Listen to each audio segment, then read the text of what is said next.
SSC JE 2025 का result आ चुका है। प्राइवेट नौकरी पंजाब में किया था एज ए जीटी। फिर लॉकडाउन से मेरा जर्नी स्टार्ट हुआ था गवर्नमेंट जॉब का। कि आपने इसको इस टाइम पे सपोर्ट किया जिस समय इसकी मतलब इसको सबसे ज्यादा जरूरत थी। आपका रिवीजन का टाइम एक स्पेसिफिक था कि एटलीस्ट मुझे इतने घंटे का रिवीजन डेली करना ही करना है। हम लोग कैसे मिले, हम लोग कैसे कनेक्ट हुए, आप अपनी डे टू डे लाइफ में कैसे अपने कॉन्सेप्ट्स को एड ऑन करते हो अपनी चीजों के साथ। नमस्कार, सत श्री अकाल, आदाब सभी को, राधे राधे, राम राम। तो दोस्तों, एसएससी जेई 2025 का रिजल्ट आ चुका है और यहां पर अगर हम बात करें तो मैकेनिकल इंजीनियरिंग के एक सूरमा के साथ आज हम आप लोगों को कनेक्ट कराने वाले हैं, जहां पर आप लोगों को बताएंगे उनकी पूरी दिनचर्या, किस तरीके से उन्होंने अपनी लाइफ को मोल्ड करा, मतलब प्राइवेट नौकरी से लेकर कर सरकारी नौकरी तक की जर्नी करी, जहां पर उनकी लाइफ में उतार चढ़ाव, दूसरों की लाइफ में उतार चढ़ाव आते होंगे, इनकी लाइफ में जो उतार चढ़ाव थे वो ऐसे थे जिससे बहुत सारे लोग तो बाहर ही नहीं निकल पाते, और उन्होंने अपनी वो उन सारी निगेटिविटी के बाद भी अपनी एनर्जी को बनाए रखा, और एनर्जी बनाने के बाद आज एसएससी जेई का अपना सरकारी नौकरी का सपना पूरा किया है। और मैं मिलाना चाहूंगा आप सभी लोगों को रोहित से। So Rohit, first of all many many congratulations, आपका एसएससी जेई 2025 में सिलेक्शन हुआ। और अगर देखा जाए तो मैकेनिकल इंजीनियरिंग की जो ब्रांच है, और उसमें भी अगर मैं आप लोगों से बात करूं तो जो डिपार्टमेंट उन्हें मिला है उसमें जनरल कैटेगरी में होकर के सिर्फ एक ही वैकेंसी थी, जैसा कि हमारा डिस्कशन हो रहा था, और उसी पे ही इन्होंने आग लगा दी है। तो Rohit, welcome to exam one and many many congratulations. सबसे पहले तो आपको बहुत बहुत बधाई। And Thank you। अब कैसा लग रहा है फाइनली जो मेहनत रंग लाई है उसको देख करके? बस सर, अच्छा लग रहा है।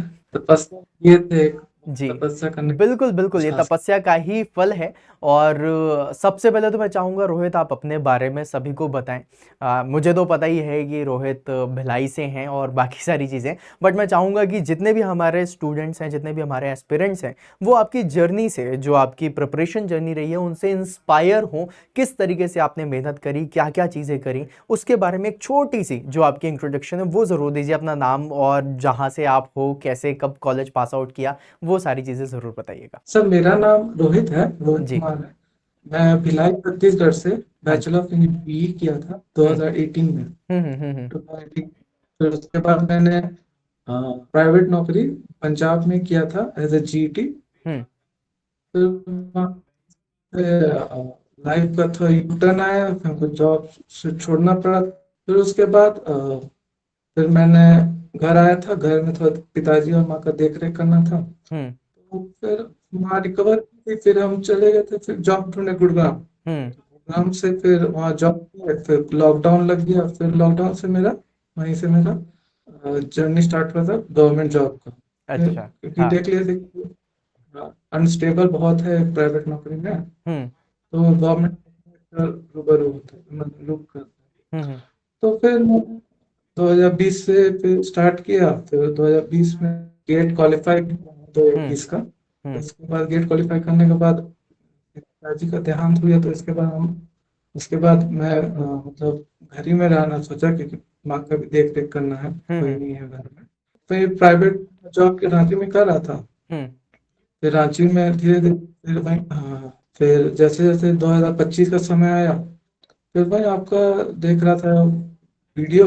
आप हाँ मतलब एसएससी जी हाँ इन डेप्थ पढ़ा रहे थे। हाँ। फिर मेरा इंटरेस्ट जगा। फिर एक बार एसएससी जी को देख लेते हैं। फिर उसको फिर मेरा इंटरेस्ट पूरा डीपली मतलब पढ़ा, हर दिन लगभग 5 to 6 आवर्स डीपली मैंने होता था, हम्म कॉन्सेप्ट रिवाइज करता था। हम्म। फिर जैसे फ्री टाइम में जैसे जैसे स्टोरी, जैसे जैसे अकबर बीरबल का स्टोरी जैसे हाँ। बना के फ्री हम्म। टाइम फूड मैकेनिक्स रिवाइज करता था। क्या बात है। मतलब वैसे कैसे आप एक मतलब फ्रॉड हाँ को पकड़ सकते हो। हाँ हाँ हाँ हाँ। फिर हम्म उस फ्रॉड को जैसे आप मतलब आप फ्रॉड पकड़ सकते हो। हम्म। फिर वही लाइफ का फिर जर्नी, फिर कॉन्सेप्ट मैंने स्टोरी वाइज याद किया था। अच्छा। एक हाँ। स्टोरी बना के हम्म फिर उसको मेमोराइज करता था। हम्म तो उससे धीरे धीरे धीरे हम्म। फिर न्यूमेरिकल पर्पस, फिर राइट न्यूमेरिकल पर्पस से फिर हम पूछ लेते थे। घड़ी मेरे पास सामने है। अच्छा। तो जितना अगर मान लीजिए एग्जाम में 200 क्वेश्चन है, हम्म 200 क्वेश्चन है तो हम 400 क्वेश्चन 4 घंटे में डेली प्रैक्टिस चलता था। अरे वाह, क्या बात है, बहुत मतलब बढ़िया। हम्म। जितना भी एग्जाम का ये है ना, उसका हम डबल करते थे, अरे ताकि वाह। एग्जाम में मेरा कंसंट्रेशन बना रहे। बिल्कुल बिल्कुल बिल्कुल। बहुत बढ़िया। तो रोहित, अगर देखा जाए तो यहाँ पर आपकी किताबें भी पीछे दिखाई दे रही है, मतलब दिख रहा है कि आपने एक्चुअली में बहुत मेहनत करी है। और ये स्ट्रैटेजी मैं हमेशा बताता रहता स्टूडेंट्स को कि आपको स्टोरी कहीं ना कहीं आपको बिल्ड करनी पड़ेगी। आपको अगर मैकेनिकल इंजीनियरिंग के स्टूडेंट हैं तो मैकेनिकल इंजीनियरिंग आपको जीनी पड़ेगी, राइट। मतलब आपको हर जगह देखना पड़ेगा। और एक चीज़ जो आपने बहुत अच्छी करी, and that was time management. मतलब अगर आपको पता है कि एग्जामिनेशन में आपको 2 घंटे में 200 क्वेश्चन सॉल्व करने हैं, तो मतलब आपको यहाँ पर अपनी स्पीड को भी बढ़ाना पड़ेगा। और जिस तरीके से आपने 200 की जगह 400 क्वेश्चन का टारगेट लिया, दैट इज एब्सोल्युटली गुड। अब यहाँ पर एक दूसरा क्वेश्चन जो हर एक स्टूडेंट के दिमाग में होता है, और वो ये होता है कि मतलब कई बार ऐसा होता है ना कि पढ़ने बैठे तो 6 घंटे 7 घंटे 8 घंटे 10 घंटे पढ़ लिया। कई बार ऐसा होता है कि ब्रेक लग जाता है और हफ्ते हफ्ते भर पढ़ाई ही नहीं होती। तो क्या आपके साथ भी ऐसा होता था कि कभी बहुत ज़्यादा पढ़ लिया, कभी बिल्कुल नहीं पढ़ा, या फिर आपने कंसिस्टेंसी बनाई, और अगर बनाई तो उसके लिए आप क्या करते थे? एक बात है कि एक हैबिट आपको बनाना पड़ेगा। हम्म। कोई भी एग्जाम क्रैक करने के लिए एक हैबिट होना चाहिए। हम्म। मतलब आप मिनिमम, मतलब आप जितना आपको सहन है, मतलब 4 घंटे 6 घंटे आप मत पढ़िए, क्योंकि अगर 6 घंटे दिमाग पूरा एग्जॉस्ट हो जाता है। हम्म। हम्म। फिर 4 घंटे पढ़िए, हम्म। 4 घंटे पढ़िए और क्वालिटी वाले पढ़िए। हम्म। 4 घंटे पर थरो होना चाहिए पूरा क्वालिटी वाइज। हम्म। तो आप उससे आप क्रैक कर। बहुत बढ़िया। इवन एक चीज़ और भी है रोहित, मैं मतलब आपसे ही पूछना चाहूँगा पर्सनल लेवल पे। बहुत सारे बच्चे होते हैं, जब भी कभी हम लोग तैयारी करते हैं ना, तो बहुत बार निगेटिविटी आ जाती है कि मैकेनिकल में वैकेंसी कम है, मैकेनिकल में जॉब नहीं निकल रही। फिर उसके बाद एक बात ये आ जाती है कि जो हम कुछ भी करते हुए जाते हैं ना, तो यहाँ पर एक नेगेटिविटी छाई रहती है कि क्या करें क्या नहीं करें, नहीं होगा सिलेक्शन तो क्या होगा, इतना कंपटीशन है। तो इस नेगेटिविटी से आप कैसे बाहर निकलते थे? मतलब आपके दिमाग में तो बहुत सारी चीज़ें रही होंगी, क्योंकि मुझे पता है, मैं भी डिस्कस भी करूंगा। बट अगर देखा जाए तो इस नेगेटिविटी से आप कैसे बाहर निकलते थे? भाई जैसे भाई जैसे 4 घंटे आप प्रिपेयर कर लिए ना, हम्म। फिर आपको एक स्किल सीख लीजिए। हम्म। जैसे जैसे मैंने स्किल सीखा था, सोलर पैनल का मैंने स्किल सीखा था, हाँ। विंड विंड इंस्टॉलेशन का स्किल सीखा था। हम्म। तो मैंने स्किल सीख बाकी रेस्ट ऑफ द आवर्स, ताकि हम्म। मैं अगर ये अगर नहीं हो पाया, हम्म। मतलब नहीं हो पाया हम्म। चांस, तो मेरा एक है, मेरा सेकेंड रूट है जो हम कर सकते हैं। एक ओके। स्किल्स होना चाहिए, हम्म। और स्किल ऐसा कि रिलेटेड टू मैकेनिकल होना चाहिए, ताकि हाँ। आपको कॉन्सेप्ट, उसका जो स्किल्स है, हम्म। उसका जो कॉन्सेप्ट है, हम्म। वो भी आपका रिवाइज मैकेनिकल में होता रहे। क्या बात है। अच्छा, इसके तो साथ एक इसके चीज़, हाँ, जो अभी आपने बताया स्किल के लिए, तो स्किल पे भी मैं आपसे बस ये वाली बात करना चाहूँगा कि जैसे आपने पहले प्राइवेट जॉब करी थी, राइट। फिर उसके बाद आपने देखा कि भाई अनस्टेबिलिटी इतनी ज़्यादा है, तो आप गवर्नमेंट जॉब की तरफ आगे बढ़े, है ना। एंड जो आपने बोला कि भाई मैं तो तैयारी कर रहा था और साथ में मैं स्किल्स भी सीखता हुआ जा रहा था, तो ये जो आपने स्किल्स सीखी, ये क्या मतलब मतलब आगे का उसमें स्किल्स में आपका क्या प्लानिंग थी, मैं ये जानना चाह रहा हूँ बेसिकली। स्किल्स में प्लानिंग ये थी कि अगर इन हम्म। द केस, हाँ नहीं, अगर इन द केस एकदम मोस्ट ऑफ द टाइम नहीं हुआ, मतलब ऐसा मैं सोचा नहीं था कभी हम्म। कि होगा नहीं, क्योंकि जैसे होता है कि आपका है ना, जो आपका मैकेनिकल कॉन्सेप्ट है, हाँ। वो स्किल से रिवाइव होता है। मेन है कि आपको रिवीजन बहुत जरूरी है हम्म। कोई भी गवर्नमेंट। हम्म। तो रिवीजन करने के लिए कोई एक तरह का बहाना ही समझिए कि स्किल सीख रहे हैं। हाँ हाँ हाँ हाँ, बिल्कुल। तो अच्छा, अब मेरा अगला क्वेश्चन इसी रिवीजन से ही था, आपने ही वहाँ पे पॉइंट कर दिया। तो जैसे हम लोग हमेशा बोलते हैं ना, रिवीजन इज द की, कि भाई हमें रिवाइज करना है। तो जैसे कि आपने बताया कि आप 5 से 6 घंटे डेली पढ़ते हैं, तो इस 5 से 6 घंटे में आपका रिवीजन का टाइम एक स्पेसिफिक था कि एटलीस्ट मुझे इतने घंटे का रिवीजन डेली करना ही करना है? हाँ, उसी स्लॉट में टाइम स्लॉट है 1 to 2 आवर्स। हम्म। रिवीजन का मतलब स्किल्स के साथ रिवीजन, मतलब वो हो ही जाता है। हम्म। मतलब जैसे आप किसी मैकेनिकल आप कॉन्सेप्ट पढ़े, हाँ कॉन्सेप्ट पढ़ने के बाद आप जैसे मान लीजिए आप ये पढ़े, स्पेसिफिक ग्रेविटी पढ़े। हाँ हाँ हाँ हाँ आप स्पेसिफिक ग्रेविटी से आप मतलब क्या सीखे, मतलब आप एक चोर को पकड़ सकते हैं, हाँ लेकिन हाँ मैंने एक स्टोरी देखी हाँ कि एक अकबर के राज में हाँ एक मतलब एक लड़का हाँ 15-16 साल का, हाँ। वो समोसा कचौड़ी बेचता था। अच्छा। तो उस टाइम सिक्का चलता था। हाँ तो क्या करता था, उस जैसे कस्टमर आते थे, हाँ उस खान पैसा देते थे सिक्का उसका, तो उसका सिक्का मतलब एक पोटली में, जहाँ पहले जमाने में पोटली में रख के, बैंक तो नहीं होता था, हाँ। पोटली में रख के कहीं जमीन में गाड़ देता था। अच्छा। तो एक एक थोड़ा सा मतलब होता है ना, थोड़ा थोड़ा सा देखने वाला कि हाँ चोरी कर लेंगे। हाँ हाँ हाँ हाँ तो सामने कपड़े वाला उसको रोज देखता था कि यहाँ पोटली में रखता था, हाँ उसका कोई नहीं है, मौका मिलेगा तो हम निकाल हाँ लेंगे। हाँ। तो उसको एक दिन ये ऐसे ही हुआ कि वो जरूरी काम से कहीं गया था, हम्म वहीं अपना पैसा धन चुरा के वहीं मतलब वहीं धरती में रख के हम्म छुपा के चला गया था, हम्म चोरी कर लिया। तो जैसे ही चोरी किया तो वो चिल्लाने लगा, रोने लगा। हम्म तो सारे लोग आके, तो सारे आके तो क्या बोलते हैं, धन चोरी हो गया, तो बीरबल के पास गए। तो बीरबल क्या कहा, बीरबल अब चोरों को कैसे पकड़े, जितना भी होता है ना संदेह जो हाँ। ये है, तो उसको दरबार बुलाया। अच्छा। दरबार बुलाने के बाद उसने ऑफर किया, जो जितना सिक्का डालेगा एक पानी का इसमें, हम्म और जिसका सिक्का जितना ज्यादा होगा, हम्म। उसको उतना सोने के हमको मतलब ये देंगे, सिक्का देंगे। हाँ। तो वही सब डालते रहा।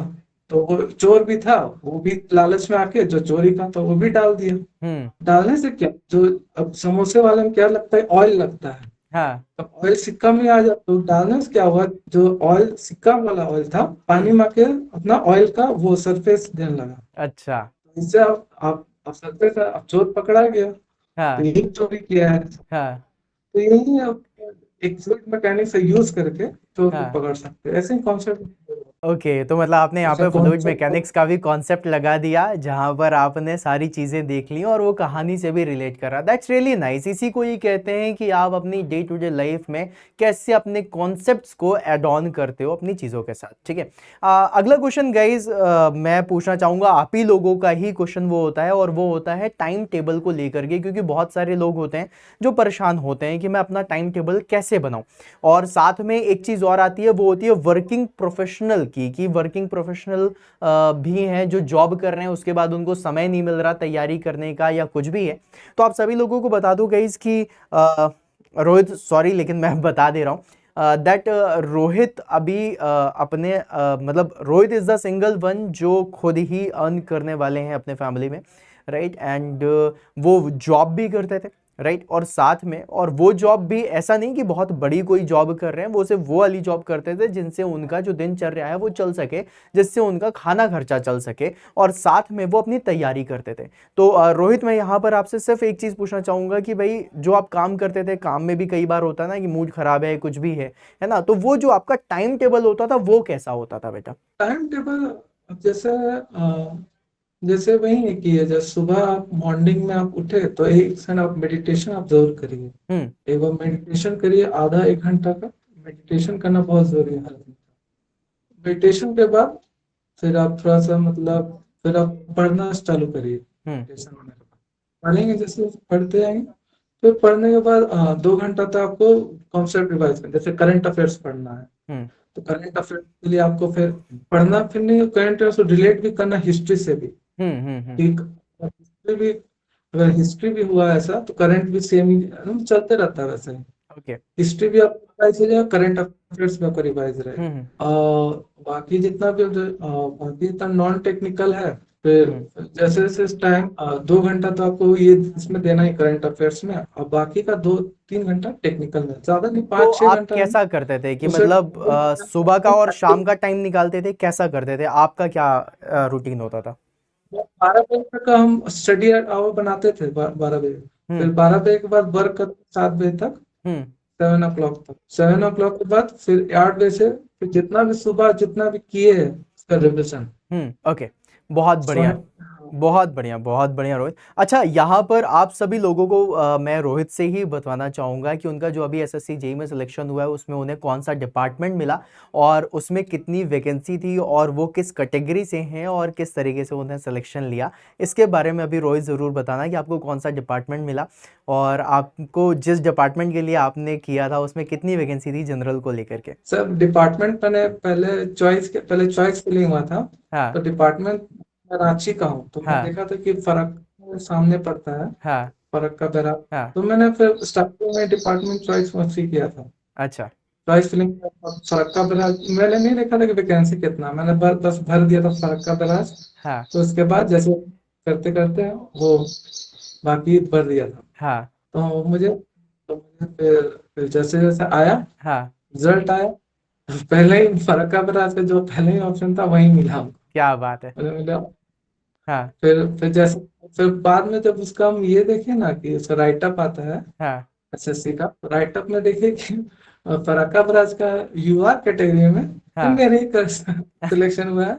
और उसका मेरा मार्क्स में पता चल गया कि हमको कितना मार्क्स भी आया, 218 आया था। ओके, तो था आपके 19। प्री में कितने मार्क्स थे और मेंस में कितने मार्क्स थे? प्री में मेरा 138 था। अच्छा, बहुत 138। बढ़िया बहुत बढ़िया। और मेंस में 218? 218। ओके, क्या बात है, बहुत ही अच्छा। रोहित, यहाँ पर बाकी सब लोगों को भी बताना कि हम लोग कैसे मिले, हम लोग कैसे कनेक्ट हुए, और किस तरीके से एग्जाम ऑन एजुकेशन आपके शिवम सर ने आपकी हेल्प हुई, उनकी वजह से कैसे हेल्प हुई आपके प्रिपरेशन में। सर आपसे मिले थे वही फरवरी के टाइम में, हम्म 2025 में हम्म। आसपास। कॉन्सेप्ट बता रहे थे। हाँ। फिर वही फरवरी में आपको मतलब यूट्यूब में आपको रिकमेंड किया था हम्म। चैनल। तो फिर आप जैसे मई और जून में आने लगे ना, तो आपका कॉन्सेप्ट पूरा डीप होने लगा अच्छा। एसएससी का। तो बाकी बाकी सब ऊपर ऊपर निकल रहा था, आप थोड़ा डीप जा रहे थे, तो हमको हाँ। इंटरेस्ट और बढ़ गया। सब ऊपर ऊपर जा रहे, सिंपल वो सब कर रहे थे, तो आप डीप जा रहे। फिर हमको फॉलो किया आपको। हाँ अरे वही अभी तो फॉलो ही कर रहे हैं, फॉलो हाँ। कर रहे थे। फिर वो डीप आपको, आप हर चीज का मैकेनिक ऑफ सॉलिड आप अच्छा पढ़ाया है, फिर आप हम्म प्रोडक्शन भी अच्छा अच्छा पढ़ाते थे। तो कैसा क्वेश्चन पूरा लगा, हम कैसा डिवाइड कर, लगता था सेशन, कैसा लगते थे क्वेश्चंस, और मतलब क्या फील आता था क्वेश्चन लगाने के बाद? क्वेश्चन मतलब आप दिमाग में आप पिक्चर बना सकते हो कोई कॉन्सेप्ट। मतलब होता है ना, पिक्चर बना के एकदम रखना हम्म दिमाग में। वो वो आपका मतलब ये था, कोई किसी कॉन्सेप्ट को पहले पिक्चर बनाओ, फिर हम्म उसको दिमाग में ऑटोमेटिक हो जाता है। हम्म। वो आपको अच्छा लगा था। ओके। और and Rohit, thank you so much for this. And मैं चाहूँगा कि आप अगर अपने आने वाले जो फेलो एस्पिरेंट्स हैं, जो अभी तैयारी कर रहे हैं, उनको अगर आप रिकमेंड करना चाहोगे, तो 1 to 10 में कितने मार्क्स देना चाहोगे एग्जाम ऑन एजुकेशन को रिकमेंडेशन में आपके साइड से? मतलब इन जनरल, बिल्कुल रियल बताना, जेन्युइन बताना, मतलब नो वैसा वाला, बिल्कुल जेन्युइन, कि आपका रिकमेंडेशन कितना होगा स्टूडेंट्स का एग्जाम ऑन को लेकर के। रिकमेंडेशन सर फुल है। आ, उसमें हम्म। हम रेटिंग में पूरा फुल और 10 आउट ऑफ 10 देंगे। ओके, थैंक यू उसमें सो मच। हाँ। कि बच्चों को फिर है ना, कि जीवन में ना, कि लाइफ में एक चीज सीखे हैं। हम्म जीवन में अगर कुछ पाना हो ना, अगर बोलता है ना मेरा किस्मत खराब है, तुम्हारा हम्म किस्मत तभी अच्छा होगा जब तुम्हारा बेइज्जती मतलब होगा ना, तभी तुम्हारा किस्मत अच्छा है। जब तक तुम्हारा बेइज्जती नहीं होगा ना, हम्म तो तुम्हारा किस्मत खराब है। बेइज्जती से लगता है ना कि हम जिंदगी में कुछ नहीं कर पाएंगे, ऐसा हम्म लगता है जिंदगी में कुछ करना है। हम्म तो बेइज्जती बहुत जरूरी है। वो है ना, वो सुल्तान का भी तो डायलॉग है कि कभी कभी इज्जत कमान खातिर बेइज्जती भी करानी पड़ती है ना? नहीं, सही है, लेकिन मैं इसको बेइज्जती हाँ ना मान करके इनको बस यही मानूंगा कि ये वो जैसे चाबुक होती है ना, जैसे जब घोड़े को दौड़ाना होता है तो उसको हम चाबुक लगाते हैं सो दैट वो रेस जीत जाए। तो ये जो बाकी सभी लोग और बाकी दुनिया करती है, वो एक चाबुक है जो हमें पड़ रही होती है, और उसी चाबुक की वजह से हम लोग आगे बढ़ रहे होते हैं, राइट? है ना? एंड यहाँ पर कई आप सभी लोगों को ये भी बता दूं कि जिस तरीके से रोहित ने सिलेक्शन लिया है, रोहित की जिंदगी में बहुत ज़्यादा उतार चढ़ाव हुआ है। मतलब अगर अभी देखा जाए तो मैंने सबसे पहला कल यही क्वेश्चन पूछा था कि सभी लोग बहुत खुश होंगे, एंड रोहित ने बताया कि सर सबसे बड़ी खुशी जिसके साथ शेयर की जा सकती है वो अभी अब दुनिया में नहीं है। एंड मुझे भी बहुत मतलब झटका सा लगा है, और ये वाली चीज़ मुझे हमेशा लगती है कि जी हाँ, जो हमारे साथ होते हैं, है ना, वो हमें प्रोटेक्ट करके रखते हैं, लेकिन यहाँ पर जब वो नहीं होते, लेकिन उनका आशीर्वाद हमेशा हमारे साथ होता है।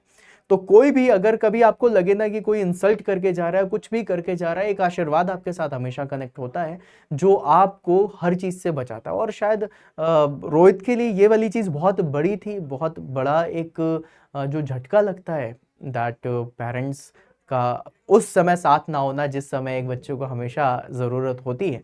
तो उसमें रोहित का एक मैं मतलब कमेंडेबल, इवन हैट्स ऑफ करता हूँ कि यार तुमने इतनी अपनी एनर्जी को बना के रखा और इतना कंसंट्रेशन को बना के रखा कि तुमने आज सिलेक्शन लिया and I believe and I मतलब थोरली बिलीव कि भाई वो जहां भी है ना बहुत खुश होंगे और तुम्हें बहुत आशीर्वाद दे रहे होंगे कि आज तुमने वो कर दिखाया है जो अच्छे अच्छों का सपना होता है बेटा। जनरल कैटेगरी में रहने के बाद आज तुमने वो एग्जामिनेशन निकाला। और अगर मैं आप लोगों को बताऊं 2025 का एग्जामिनेशन जहां पर एसएससी जेई सीबीटी 2 में इतने सारे भर भर के न्यूमेरिकल्स और बिल्कुल ही पेपर को ही बदल देने वाला एक अलग ही लेवल का जो एग्जाम था, उस एग्जामिनेशन में यूआर कैटेगरी से खुद की मेहनत करके रोहित ने सिलेक्शन लिया है। और अगर रोहित कर सकता है तो आप भी कर सकते हो। यहाँ पर रोहित इसको कंक्लूड करते हुए बस एक दो चीज़ें कि अगर आप इन्हें हमारे जितने भी एस्पिरेंट्स हैं उनको सजेस्ट करना चाहोगे कि उनकी प्रिपरेशन में क्या क्या चीज़ें ऐड ऑन होनी चाहिए, तो उसके लिए आप क्या बताना चाहोगे कि क्या फॉलो करें, किस तरीके से चीज़ों को करें, है ना, किस मेंटोर के साथ कनेक्ट होकर के करें, जो भी आपका जो रिकमेंडेशन है एंड जो आपका कंक्लूजन है वो आप ज़रूर बताना। सर ये मेरा मानना है कि सबसे पहले आपको एग्जाम पैटर्न आपको ध्यान रखना है कि बिल्कुल। एग्जाम किस लेवल। हम्म। एग्जाम पैटर्न आपको जब एग्जाम सिलेबस आ गया आपको मतलब इसमें समझ में आ गया कि एग्जाम सिलेबस ये है, हम्म। फिर आपको कॉन्फिडेंस होना चाहिए आपको, फिर हर चीज का मतलब टाइम मैनेजमेंट होना चाहिए। बिल्कुल, एग्जाम मतलब पैटर्न, आप टाइम मतलब मैनेजमेंट। आपको हम्म। कंसिस्टेंसी उसको बरकरार भी रखना चाहिए। बिल्कुल। तो उसके बाद जैसे अगर जितना भी नेगेटिव है ना, जितना भी नेगेटिव चीज है हम्म। सबको एकदम वो सब थ्रू मेडिटेशन से ही होगा। नेगेटिव चीज को पूरा साइड रखिए, नेगेटिव चीज वो आने ही मत दीजिए। ओके। दिमाग में मेडिटेशन आ रहा है हम्म। तो आप ये करिए कि आप ब्रेथ को मतलब अपना सांसे को कंट्रोल करिए। हम्म। सांस कंट्रोल होता तो मन भी कंट्रोल। क्या बात है। हम्म। तो मन को कंट्रोल करिए, उसके साथ आप लग के प्लेटफॉर्म मतलब प्लेटफॉर्म की जो भी आपको अच्छा लगे, आपको जो समझ में आ रहा है उसी से कि आपका चॉइस है। बिल्कुल। फिर मैं तो रिकमेंड है कि एग्जाम ऑन से ही है। नहीं, लेकिन आपने जो पहली बात बोली ना उसी पे ही मैं हमेशा फर्म बिलीव करता हूँ। It should not be only exam on, it should be any platform जहाँ से आपको समझ में आ रहा हो, जहाँ पर आपको मतलब रोहित ये वाली बात मैं ऐड ऑन करता हूँ कि भाई जिन मेंटोर्स का आपको एक्चुअली में फील आता हो कि यार ये मुझे उस लेवल तक लेकर के जा सकते हैं, है ना, उनके साथ कनेक्ट होना चाहिए। आप क्या कहते हो? हाँ सर, उनके साथ ही कनेक्ट होना चाहिए जिसका साथ फील आ रहा हो। और और क्या कहना चाहोगे आखिरी चीज की भाई कैसे लगे रहना है? और अच्छा एक क्वेश्चन और है जो मैं आपसे पूछना चाहता हूँ।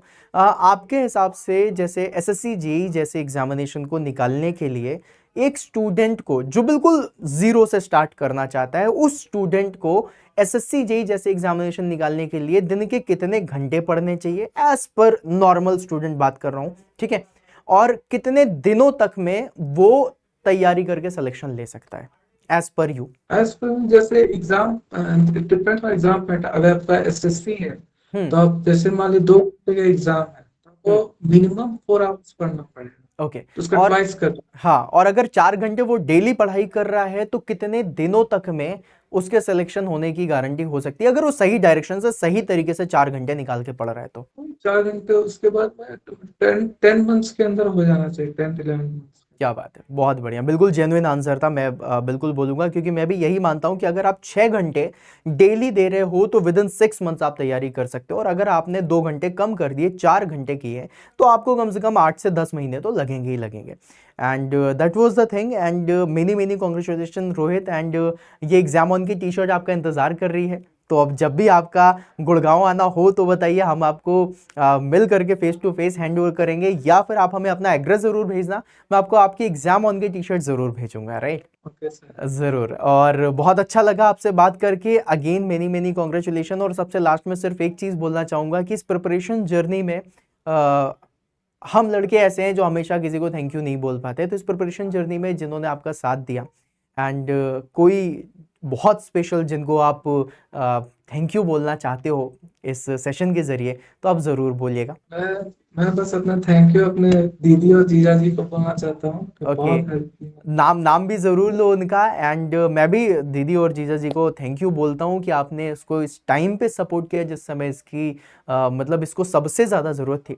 तो hats off to you also कि आप लोगों ने बिल्कुल अपने बच्चे के तरीके से रख करके इसको सपोर्ट किया। और बहुत अच्छा लगा जब सबसे पहले इसने नाम लिया। एंड नाम भी ज़रूर बताना उनका, है ना? नाम वही श्वेता कुमारी है, मैं जीजा जी का नाम निशांत राज है। ओके, नहीं बहुत बढ़िया, बहुत बढ़िया। तो thank you so appointment much था फ्रॉम ये। Exam on education family also, and thank you so much from Rohit also. वैसे ये बहुत वैसी चीज़ होती है जहाँ पर हम नहीं बोल पाते थैंक यू, है ना? हम बस पैर छू करके आ जाते हैं कि आपका आशीर्वाद था इसलिए ऐसा कर लिया, लेकिन कभी ऐसे थैंक यू नहीं बोलते। तो बहुत अच्छा लगा। एंड रोहित, सच में मुझे आपसे भी बात करके बहुत अच्छा लगा। आप जल्दी से गुड़गांव आने की प्लानिंग करो, फिर उसके बाद मुलाकात करते हैं और बढ़िया तरीके से सेलिब्रेट करेंगे आपका सिलेक्शन, ठीक है? Okay, thank you so much. And guys, अगर आप लोग भी तैयारी कर रहे हो ज़बरदस्त लेवल पे, बिल्कुल जीरो से हीरो तक की तैयारी कर रहे हो, तो आप लोगों को भी एग्जाम ऑन एजुकेशन के साथ जुड़ जाना चाहिए। हमारा एप्लीकेशन आपको स्क्रीन पर दिख रहा होगा, इसमें आप लोगों को बहुत सारी चीज़ें मिल जाएंगी। हमारा जो चैनल है इसको भी सब्सक्राइब कर लीजिएगा। फिर मिलेंगे हम नेक्स्ट सेशन में, तब तक के लिए बाय बाय।